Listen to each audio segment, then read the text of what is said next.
Hey everyone, welcome to the Slice of Real Estate podcast. I'm your host, Jared Taylor. Joining me today is the founder and CEO of Waltz, Yuval Golan. Yuval, how's it going? Good. Thanks for having me, Jerry. Excited. I'm excited to have you. I'm going to start with my very overused question I ask everyone. You're walking down the street in a shirt that says Waltz on it. Someone says, "What does that company do?" What do you tell them? Great question. So I'll tell you something funny. An answer that starts with this. I don't ride Waltz. I have a puffin, and you'll see it in Vegas as well when we meet next week in Blueprint. And people first comment is like, "Can I touch this? Where did you buy it?" And I say, "Oh, it's my company logo." And I say, "Oh, that's great. What do you do?" And then we tell them we assist foreign nationals investing in U.S. real estate. We built the checkout experience, just like you and I that grew up. We went to the bookstore. It wasn't in stock. We have to order it. It will come in 2 or 3 weeks. Then Amazon came. Where's my book? Same thing. End-to-end solution. I'm a foreigner in my home country. I need to wire money. It takes ages. I have Citibank in Israel. I want to move to the US. Citibank looks at me as like, oh, he must be a drug dealer. Why does he have so much money in his account? I want a loan. He doesn't have a credit score. Why do you want to give the money to this person? Seller says he doesn't have a credit score. I don't want to sell to him. End-to-end solution. Invest, get banked, do your foreign exchange, get a loan or a lender, and use the platform later for P&L, see what it is, an end-to-end solution. And you don't have to, so it can be for someone living overseas or for someone that also moved over here too, or they have to be in the US? So it's people that are based, originally we started off with people that are foreign nationals based outside of the United States. But what happened is people like yourself came to me and said, Yuval, I'm busy. I don't want to deal with all this people in the middle. Can you help me out and give me also a click experience? So we actually have a lot of 800 credit score people that are like entrepreneurs, doctors, lawyers that say, I'm busy. My hourly rate is very high. I'd rather pay for convenience. I like that. Okay, so it's not just for foreign investors now; it's for everyone. And I like on your site you have that click. It was I started like, even though you don't have a jingle, it made up a jingle in my head that click like, so that it was pretty interesting when I first saw your tagline. So when we look at, when you were first starting this company, what were some of the big problems that you initially faced, and then how did you get past them? Great question. So in order to even start this, you needed to analyze who are the stakeholders, what are they afraid of, and how do you mitigate that risk? So the stakeholders, as usual, is like many fintech companies and prop tech companies, is the regulator, who's worried that we might bring money over, launder it, and turn it into real estate, which is very scary. Second thing is the banks that follow the regulators that need to receive money and be sure that that money has passed anti-money laundering policies. The third thing is the lenders or the securitization partners from Wall Street, and they're all worried from the same. So before even serving one client, we needed to build a super robust compliance and regulatory program that most startups usually do later after they got a $5 million fine and revoked from a certain states of what they do. So we built that for 2 years, mapped it out, and built a process that instead of Jerry going to 15 different parties that ask for his passport again and again, now he submits it once and we have everything in one place. I like it. And what do you kind of see, obviously, as you continue building this out? Where do you see the company in a couple of years from now? Like what's you don't have to tell us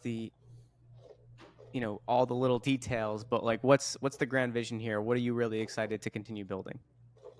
So just like the large brands that don't write their logos and people just know what they are. For me, we have our logo as a puffin. So I want people to say it's either puffin or nothing. I want this checkout. I'm not doing this manually. That's the standard of the industry of how to buy real estate, from funding to banking, to foreign exchange, to account opening, LLC, EIN at one place. This is how it's done. So from the moment someone signs up, can you talk me through the process of what that looks like? Sure. So Jared sits in Colombia, Israel, or Germany. The regular process is you would connect with a realtor that will connect you to a mortgage broker, to his friend that is an accountant, a title company, etc. Instead of that, he sends you an invite to our platform. We will ask you for basic information like address and name. We will then perform your identity verification within 2 minutes. We'll find out if you're clear and close and not on any country restricted list or any wanted list, then within 10 minutes, you're going to get immediately an LLC, an EIN, a US FDIC insured bank account, and a foreign currency exchange account in your home country. We will then send you a pre-qualification letter for a loan so all of that in 15, 20 minutes. And then you start the process of closing. The process of closing, of course, depends on humans and people that need to visit the asset, but we've done many of our closing on as quickly as 14 days, some 17, 27, 30, even faster than local buyers do. And the whole idea is great service, close, click, click, click. If you need insurance, we'll help you with insurance as well. If you want to get connected to a property manager, we'll do it as well. And as you purchase the property and it's done, you still have access to our platform that has a bank account, foreign exchange, your P&L, your statements, all your documents that are relevant. You don't look for Google Drive or emails, all in one place. I love it. Thank you. When you so talk me through user feedback. Like how do you like to gather user feedback? How do you like to decide? This is what I like to always ask people. How do you decide what's okay, great feedback, but we're not going to do anything with it, versus feedback that you're like, this is actionable, this should get added to the roadmap? Great question. So we're dealing with real money, and it's not like you and I going to the supermarket and buying a can of Coca-Cola. People are buying properties for $100,000, $200,000, $300,000. So this is real money. You're depositing money into our account. You're funding a loan. People get very stressed. So you have to listen to all the psychology around it, what people are worried about. And usually the features they will ask for are things that they need. Like, I want to see statements. I want to see my P&L, my payment history. I want to see things that are important for my day-to-day management and the closing process. So you would prioritize this by, is this an immediate emergent thing that helps the client release stress and have full visibility so he worries less? Or is this a nice to have feature that we can introduce in the future? And when you look at kind of where real estate is at today, what are you really keeping an eye on? Is there certain regulations? Is there certain areas of the market that you are watching closely? Yes. So we're always looking at what's happening in the market in means of the regulatory environment, the realtors, the property managers, the turnkey providers, the mortgage brokers. My whole idea of setting up this company, there's a lot of prop tech and fintech companies that said we cut the middleman. We always said we empower the middleman. We make them efficient. I will say work less, so maybe lazy, but no joking, because they're not lazy, they're hardworking, and rich. That's the whole idea. Do the thing you like the most, which is asset, which is inventory and clients, and let us do the rest, all the stuff you don't want to deal with. So we always watch for all these things and regulations and try to bring in added value. And how do we help them change the industry and close more deals, even at time now that there's issues, with the NAR and the commissions? How do we get deals closed? Because at the end, people want to invest. When you look at, let's talk about most frustrating parts of the business today. Like, as you were starting this, I know you mentioned some of the problems, but what I always found, with my first company, there was always problems that no matter how much I tried to solve them, they continue to linger. And then you eventually realize that maybe they'll never go away, and that's totally fine. What are those for you that usually they end up being regulatory, right? Because there's some things that you can't change, even if you really want to. What are some of those for you? The frustrations that you're like, I wish this could be solved, but it won't. Maybe either the hope is someone else maybe comes up and they want to solve this part for you, right? So this is why I like asking this. It's a great question. So basically, when you're small, you can't really change many things. So the idea is always to bring a giant with you, to see a pain that is painful for them more than it's for you, and then work together on solving that solution. So yeah, regulatory environment, you can't change because regulators are always taking the steps and they're very cautious. So it takes time to adapt these things. As a fintech prop tech company, I always joke and I say, no matter how big you are, you always bow to Wall Street. So you have to play by Wall Street rules. So the idea is always to combine and join forces with Wall Street and the regulator to get things done. Sometimes it will take time. So it's persistence, ambition, patience, and having good friends from the industry that want to change. What can be solved? I think everything can be solved with time, but just depends of your lifetime and runway of the startup. So I'm that kind of relentless CEO that no matter how difficult it is, I'll get it done, and I'll get people with me to help me because I try to create a beneficial, mutually beneficial environment which makes money for everyone. So I don't know, throw at me something, I'll just attack it and see how it can be done. I love it. The only place you can fight is the DMV. That is a different beast altogether. No matter where you're at. When I lived in Boston, it was pretty rough, and down here now in the Tampa area, it's still pretty rough.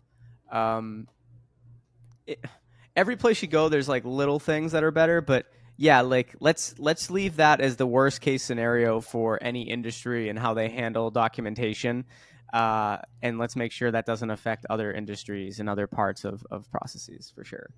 Um, when you look ahead for the rest of the year, this is probably going to come out after I end up seeing you at Blueprint, but Blueprint's an event. Are there any other events that are kind of on your radar for the rest of 2024, heading into also 2025? Yeah, so we like to attend Inman and also the IMN. IMNs are great, SFRs and secondary markets. I've just visited Inman for the first time in Vegas. I know they're moving to San Diego next year. It was a really great conference. And I think NAR next. So there's a lot of conferences I need to explore. On the fintech side, since we are also part of fintech, we go to Money 2020, which is great. Also Vegas, surprisingly. I'll be there. I'll see you for that one too. Really? Yeah. Really? Great. Yeah. Slice the fintech. We'll have some common faces. This will be good. Okay, great. And then I think FinTech Junction. I want to go next year for the first time. Sweet. And there's a few keynote speaker that they called me for FinTech Latam and a bunch of other fun places to speak at. So there's some places I want to hang out with people like you and other awesome people from the industry. And there's sometimes people have to hear me lecture, including myself, on stuff that I already said, but it might be interesting. No, that's cool. One of the coolest parts about the events is, so this will be my first year for both. Once you get that first year in, every year after that becomes like a reunion because you'll see similar faces, and that's like the one time a year to like fully catch up, right? So that's why these events aren't going anywhere. They're great to have these opportunities to get in front of a bunch of people. I mean, you'll meet more people, right, in a handful of days than you will in a handful of months in most cases. Agreed. Yeah, it'll be interesting. It's just like school, right? If you look at school, you were there for the hangout with your friends. That's the social interaction. You could have read books at home. Maybe you would have played PlayStation or played with your friends, but it's social interactions for adults with common games. Yeah, they even have some fun events and a bunch of other stuff, right? So like it's a good time, some good talks, great networking. Usually the food is hit or miss, right, at these places. It's getting better at a lot of these events, though, which is cool. The big problems to go after. Yuval, so last question for you. As you look ahead, I know you mentioned kind of what the vision is, but in the near term, what's next for Waltz? Great. So next for Waltz is optimizing and automating more parts of our processes. Ramping up our origination volume. We're launching our partner platform pretty shortly, which is for the realtors, property managers, turnkey providers. They want to see full visibility on what's going on in the process. So by the time you launch this, we're probably going to be there. So we already launched it. So that's what's next for us. So ramping up and scaling. So building a machine, and it's great. This week, I'll tell you something great that happened. Is like I was telling my investors that it was the first week that we have like 50% of our deals that I don't know the name of the borrower and client, and my salespeople are just closing them, and I'm just there to sign off, which is pretty awesome. That must be a good feeling. It is. That's really cool. Huh. That's awesome. I'm happy for you. I'm happy for you. I'm happy for the team, and I look forward to digging deeper when I see you in person. We can kind of chat more about this, and look forward to getting to know you more. And I'm going to be seeing you at 2 events in the next couple of weeks. So yeah, Awesome. Well, Yuval, thank you so much for joining us here today. Would Same love here, to have you Jerry. come back on at some point to we can continue to dig deeper and have that conversation. And I'm sure we'll end up doing some recording or quote or something from you at Blueprint. Would love it. But thanks so much. Thank you, Jerry. Would love it.